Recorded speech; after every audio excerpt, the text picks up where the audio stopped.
Assalamualaikum warahmatullahi wabarakatuh. Salam sejahtera bagi kita semua. Kembali kita berjumpa di Bincang-Bincang Redaksi Maiwa TV setelah beberapa purnama. Mungkin pemirsa menunggu apa ini bincang-bincang apa lagi yang akan muncul, dan pada hari ini kita kembali muncul dengan mengangkat topik-topik hangat seputar baik itu di wacana nasional maupun di tingkat daerah. Pada malam hari ini saya didampingi oleh tim redaksi Maiwa TV, Abang Andi Yulham. Ya. Dan topik kali ini yang pertama kami coba akan mengangkat masalah polemik dari Tapera. Ya, Tapera di sini mungkin dengan segala tujuan mulianya itu tidak terlepas daripada pro dan kontra. Ya. Dan pada malam hari ini kita coba mengangkat polemik itu ke dalam sebuah diskusi bincang-bincang redaksi, dan malam ini kita akan coba mengeksplor bagaimana sih sebenarnya Tapera itu dengan segala tujuan mulianya ternyata masih menuai pro dan kontra. Baik Bang Ilham, bagaimana pandangan Bang Ilham terhadap progres daripada Tapera ini? Ya, ini saya kira memang sangat kontroversial. Banyak sekali pihak yang sudah menyatakan pendapat, mulai yang keras, cukup keras, bahkan sangat keras di media sosial. Bahkan secara resmi organisasi pekerja, organisasi buruh misalnya juga sudah menyatakan sikap sangat menolak. Ya, kemudian, nah ini yang menarik ini, karena kan bukan cuma organisasi pekerja, ini kan Tapera tabungan tabungan Perumahan rakyat ya. Ya. Nah, secara logika kan harusnya yang bermasalah itu hanya pekerja, karena kan ini tabungan pekerja. Tapi ini rupanya tidak. Bahkan kelompok pengusaha pun sudah menyatakan penolakan. Ya. Salah satunya mulai dari Apindo, Asosiasi Pengusaha Indonesia, menyatakan penolakan ini. Dan ini memang buah dari sebuah keputusan keputusan yang diambil mungkin tanda kutip itu buru-buru ya, tanpa melalui proses pengumpulan pendapat, diskusi, dan kemudian uji publik dan lain-lain. Saya kira itulah yang menyebabkan akhirnya jadi kontroversi, sama dengan sebelumnya UKT. Ya, UKT juga seperti itu, akhirnya kan terbukti, akhirnya Presiden menyatakan ditunda. Ya. Nah, karena kontroversi yang luar biasa. Saya kira sama juga ini, saya mengkhawatirkan Tapera ini juga akan jadi masalah yang sama dengan UKT, karena ada penolakan yang luar biasa dari masyarakat. Akhirnya pemerintah mengambil sikap dihentikan. Saya kira itu. Ya. Ini kan berdasarkan PP nomor 21 ya, Bang Ilham ya, tahun 2024, bahwa besar simpanan peserta itu sebesar 3%. 3%. Di mana 0,5%-nya itu ditanggung oleh perusahaan pemberi kerja. Ya. 2,5 itu dipotong daripada gaji pegawai atau karyawan. Ya. Seperti itu. Nah, ini kalau kita melihat ya, ini kan tujuannya kan sebenarnya bentuk gotong royong Ya. bagi masyarakat yang mempunyai penghasilan UMR atau menengah gitu, itu bisa mengakses perumahan pada saat mereka pensiun nanti, ceritanya begitu ya. Tujuan mulianya seperti itu. Dengan potongan seperti itu. Sementara mungkin ya, bagi misalnya saya pekerja yang berusia misalnya 24 tahun anggaplah, dan pensiun mungkin di usia 55 tahun atau 50 tahun. Ini kan eskalasi harga ini kan akan terus naik ya. Apakah pada saat saya pensiun nanti potongan dari gaji saya itu mampu menutupi untuk mengakses perumahan dengan biaya yang murah gitu. Nah, itu ini kan sekarang ini publik ini, khususnya yang publik media sosial ini sudah mengeluarkan pendapat yang beragam, dan ya rata-rata nih agak lucu.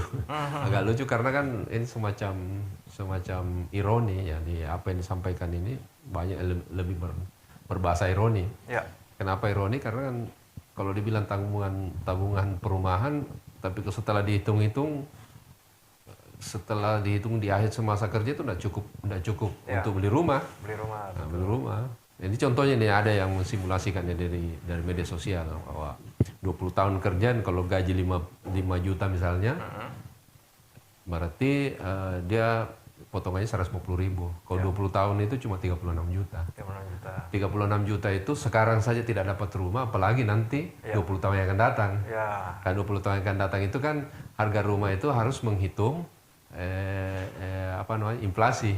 Ya. Inflasi itu katakanlah 10%. Berarti kalau 20 tahun berarti kan 200%. Ya. 200% kalau harga sekarang katakan 100 juta berarti kan 300 juta. Betul. Hitungan kalkulasi ekonominya kan gitu. Nah, kalau cuma 36 juta bisa dapat apa? Nah, itu kan. Nah, sementara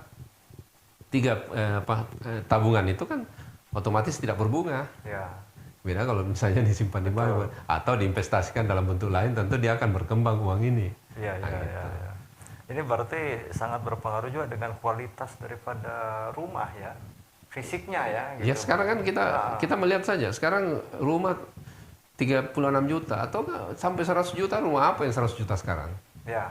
Nah, gitu kan, kalau ya kecuali di kampung. Nah, Ya, sementara ini kan pekerja ini kan pengertiannya adalah pekerja-pekerja yang masyarakat urban lah. Ya, ya. Orang-orang yang ada di sebagian besar adalah yang kerja di perkotaan atau sekitarnya. Nah, kalau misalnya standar rumahnya mengacu pada situ, kalau misalnya Jakarta berarti kan Jakarta dan sekitarnya, Jabodetabek lah. Ya. Ya tidak ada lagi rumah sebegitu. Ya. Tipe 21 saja mungkin. Bahkan yang subsidi sekalipun sudah tidak ada yang di bawah 100. Ya, betul, Bang. Ya, gitu. Nah, sekarang dengan tabungan itu pertanyaan untuk apa? Nah, gitu. Ya. Apalagi mengacu kepada pengalaman yang sudah kan sebelum tapera kan ada tabungan PNS. PNS ya. Nah, PNS. Ya, sejauh ini kita belum dengar success story daripada program ini, atau ada orang-orang yang mengaku, saya selesai dapat duit, saya bisa beli rumah. Belum ada. Gitu. Apalagi nih, ini banyak sekali hal yang menjadi lucu dan apalagi setelah kalau hitungan pensiun kan berarti kan 50-60 tahun ya. Ya. 60 tahun baru memiliki rumah, padahal kan idealnya orang bukan 60 tahun baru memiliki rumah, idealnya kan 40 tahun. Ya. Kalau 60 tahun kan sudah menjelang Ya, ya. masa akhir. Lampu kuning. Lampu kuning. Baru mau pikirkan rumah kan? Iya, iya. Harusnya yang dipikirkan adalah bagaimana saat usia baru 10 tahun, lalu 5 tahun, 10 tahun kerja sudah pikirkan rumah. Iya. Jadi bisa jadi ini pada saat pensiun ya. Iya. Ceritanya misalnya Iya. pensiunan ini menerima pesangon juga, Ya. kan? Ada pesangon misalnya, atau gaji pensiun lah Ya, gitu kan. iya. Bisa-bisa nanti dengan misalnya ya, dengan asumsi tadi Ya. pada saat pensiun dengan hitungan gaji 5 juta itu akan memperoleh 36 juta tapera. Ya. Boleh dikata nanti pensiunnya udah habis, disedot untuk perumahan untuk nambah lagi pembelian rumah atau Ya. segala macam. Ya. Tapi kalau di sini juga apakah pemerintah akan menyediakan fisik daripada rumah itu sendiri? Sejauh ini belum ada pembicaraan Belum ada itu. kepastian. Ya, udah pembicaraan. Bahkan semuanya itu tadi simulasi uang yang hasil akhir kalau 5 juta itu, ya mau dapat apa kan di situ masalahnya. Kan? Kecuali misalnya disalin silang di pertengahan misalnya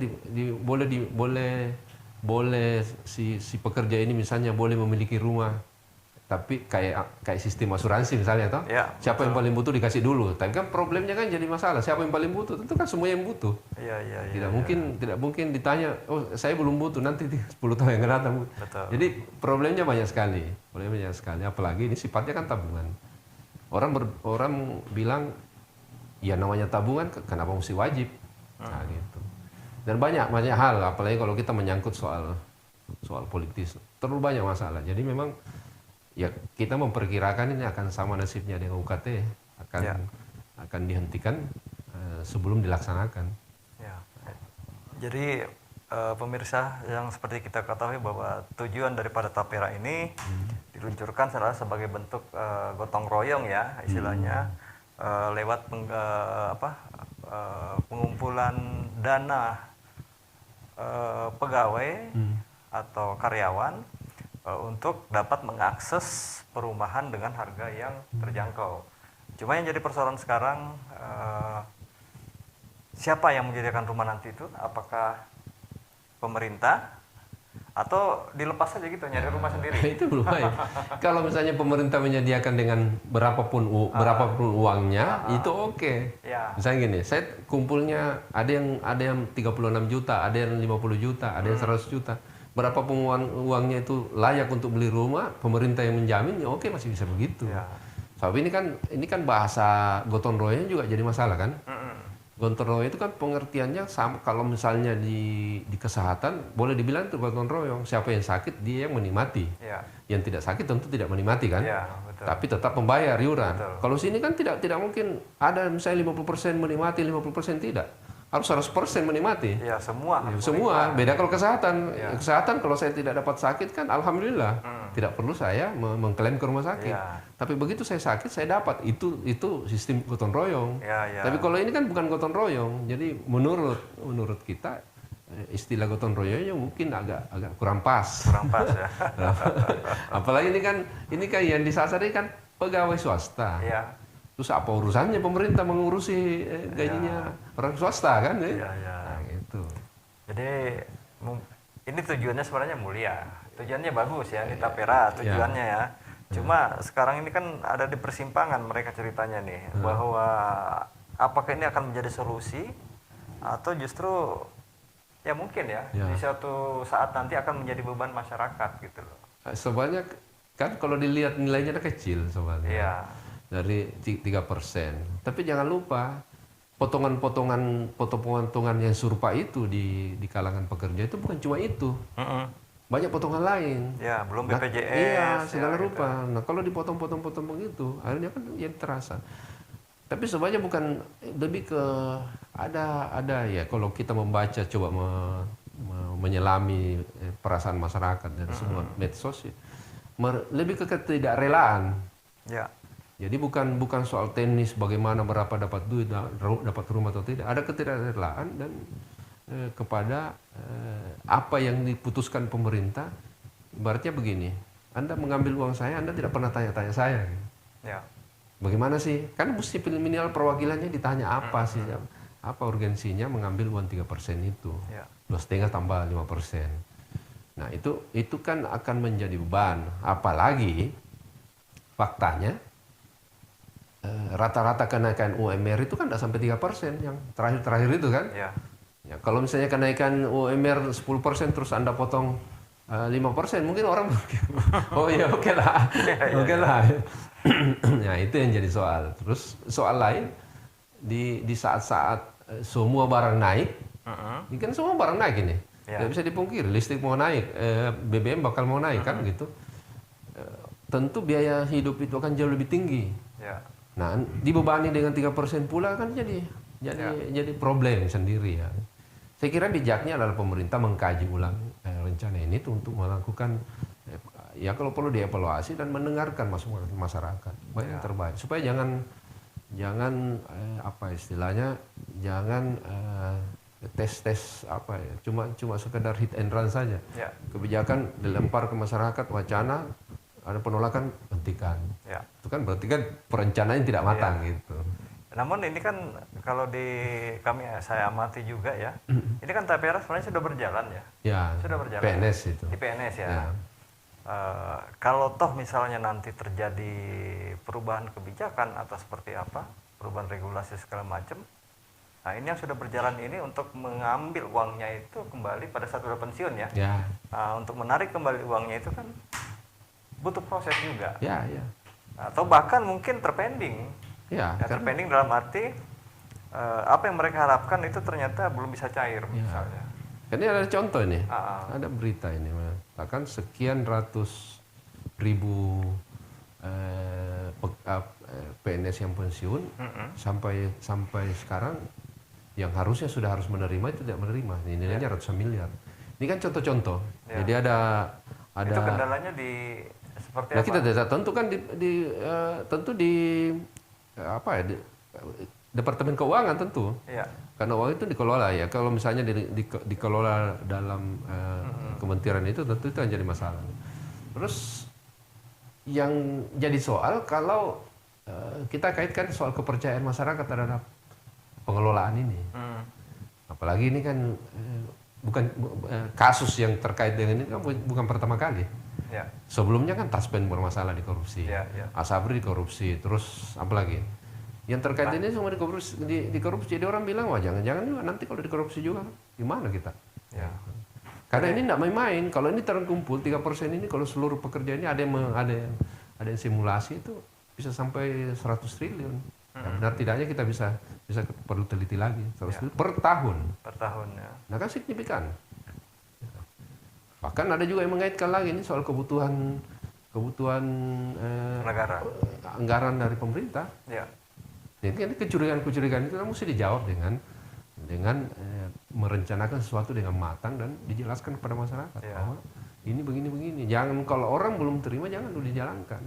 Paling kan berturut-turut ini banyak sekali kebijakan yang 1-2 minggu terakhir ini banyak sekali kebijakan muncul yang semuanya kontroversi.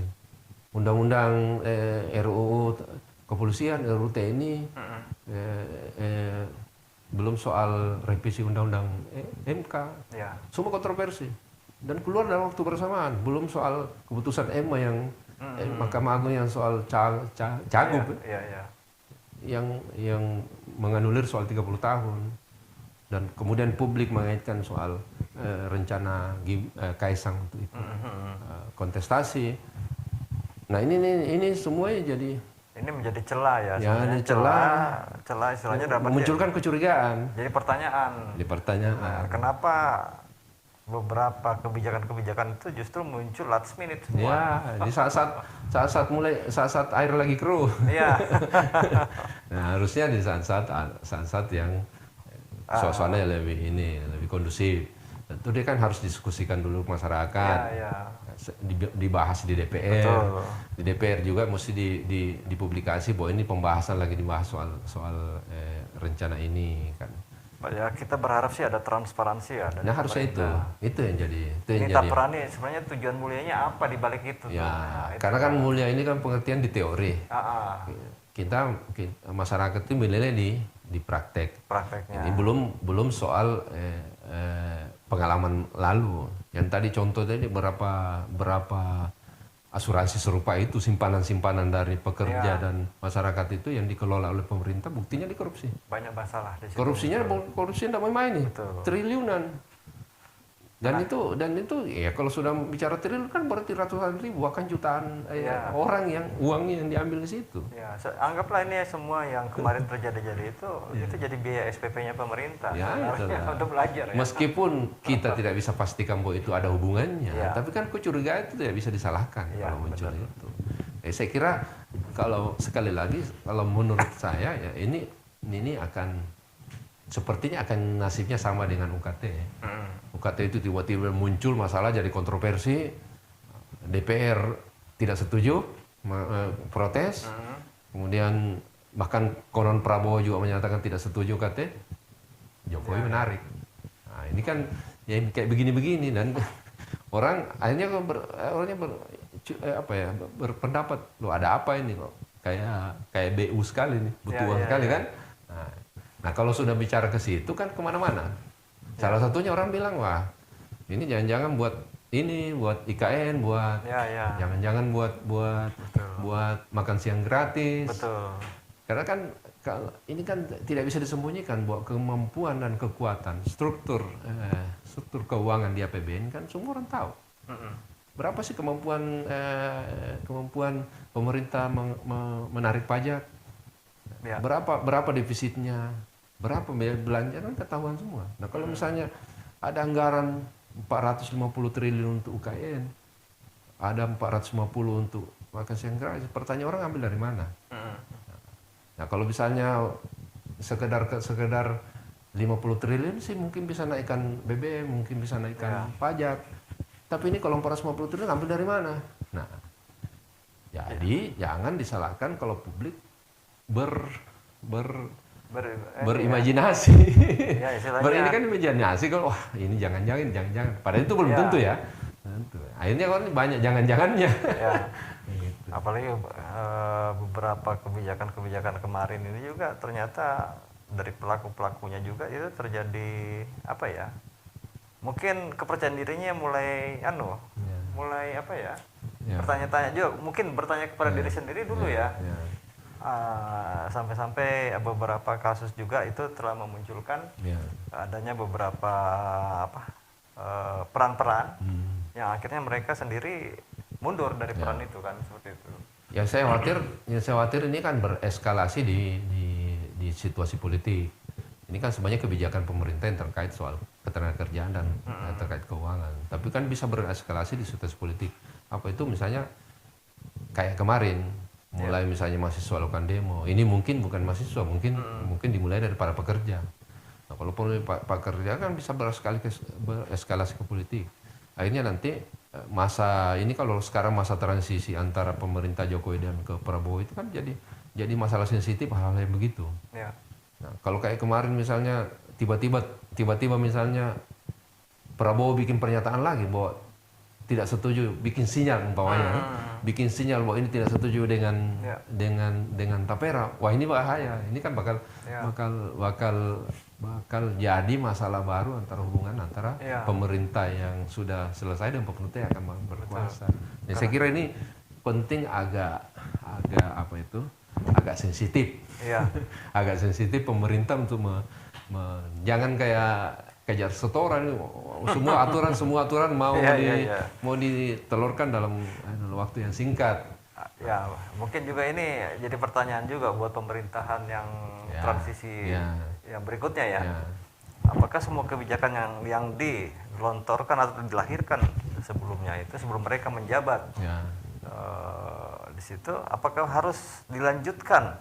Ini kan persoalannya kan kebijakan-kebijakan baru semua ini. Iya, tapi kan pemerintah baru bisa saja bilang tidak dilanjutkan. Bisa saja. Dia mau koreksi misalnya, dia koreksi di APBNP. Misalnya kan ini kan soal kebijakan masuk anggaran. Kalau misalnya dikoreksi, bahkan Kepres kan bisa dibatalkan oleh presiden baru. Karena kalau misalnya pemerintah yang terpilih menganggap ini tidak populer dan merugikan popularitas pemerintah, tentu dia akan koreksi. Terlepas bahwa Prabowo itu menyatakan bahwa saya satu jalan dengan Jokowi, Jokowi adalah guru saya. Tapi kan tentu Prabowo akan mempunyai kalkulasi sendiri tentang keberlanjutan pemerintahan dia. Itu kira-kira begitu. Iya. Ini ibarat ini ya. Si malakama juga. Ya, dua sisi yang berlawanan. Tapera ini satu sisi mungkin ya tujuan mulianya membawa manfaat besar buat masyarakat, tapi dari satu sisi juga apa yang dibayangkan pasti akan menimbulkan menjadi beban buat masyarakat. Kan orang menghitung. Kalau saya ditarik sekian seberapa tahun itu tadi, saya menghitung. Di akhir saya sudah dapat sekian. Ya kalau ada. Kalau contohnya misalnya tuh, atau misalnya minimal tertunda, selesai pensiun belum bisa dicairkan misalnya. Nah ini kan jadi pikiran masyarakat itu sekali lagi mungkin nilainya tidak terlalu besar, tapi orang kan berpikir ini soal kepercayaan. Ini problem terbesar dari kebijakan pemerintah yang sekarang adalah soal kepercayaan publik terhadap apa-apa yang sudah dilaksanakan. Kalau itu kepercayaan tidak full, agak sulit melahirkan kebijakan-kebijakan yang kontroversi kayak ini. Itu yang bahaya. Jadi harus, kalau seandainya kalau pemerintahnya dalam situasi stabil, dipercaya rakyat, atau contoh misalnya Prabowo menjalankan pemerintahannya, ternyata apa yang dilakukan Prabowo Gibran ini katakanlah disenangi oleh rakyat, terus dia keluarkan ini, mungkin tidak ada masalah. Nah, gitu. Oke. Nah, kira-kira di situ. Ya. Berarti ini memang menarik ya di masa transisi seperti ini. Sensitif. Penyerahan tongkat estafet pemerintahan ya.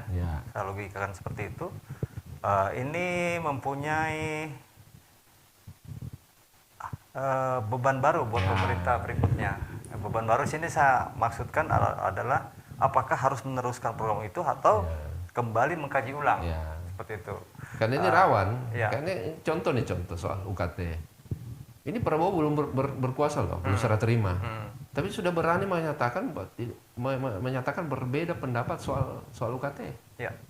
Apalagi kalau dia berkuasa nanti, Ya. tentu akan jadi masalah kan. Betul. Kalau sudah terima, sudah dilantik. Ya, ya, ya. Ya kalau macam-macam tapera misalnya dipaksa lanjut bisa berhenti di tengah Ya. jalan. Ya, kita ketahui juga kan tapera ini kan di bawah apa? Di bawah naungan dari Kementerian PUPR ya kalau nggak salah ya, Pak.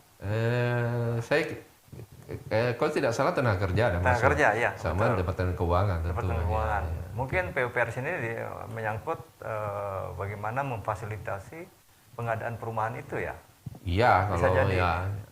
ya, bisa saja. Tapi Iya. ini kan juga masih ini apa ya? Informasi yang berada di masyarakat itu belum cukup karena kan tidak ada naskah akademik, tidak ada kajian-kajian akademisnya. Betul. Kalau kajian akademis terus diperdebatkan DPR kan tentu kan pengetahuan masyarakat jauh lebih dalam. Iya. Kan kita tidak tahu, betul jangan sampai memang ada tujuan-tujuan mulianya kita tidak tahu. Iya. Tapi yang muncul sekarang bukan pikiran soal tujuan mulia, yang ada adalah kecurigaan. Iya, iya. Nah, itu. Oke, menarik sekali di sini pemirsa. Ketika kita berbicara masalah transisi, memang banyak rekonsiliasi yang harus dilakukan oleh pemerintah. Tapi disinilah fungsi daripada transparansi pemerintah. Peruntukan program itu untuk apa? Itu perlu semakin disosialisasikan. Sosialisasi. Itu yang penting sosialisasi. Oke. Kata kuncinya Baik. sosialisasi. Pemirsa,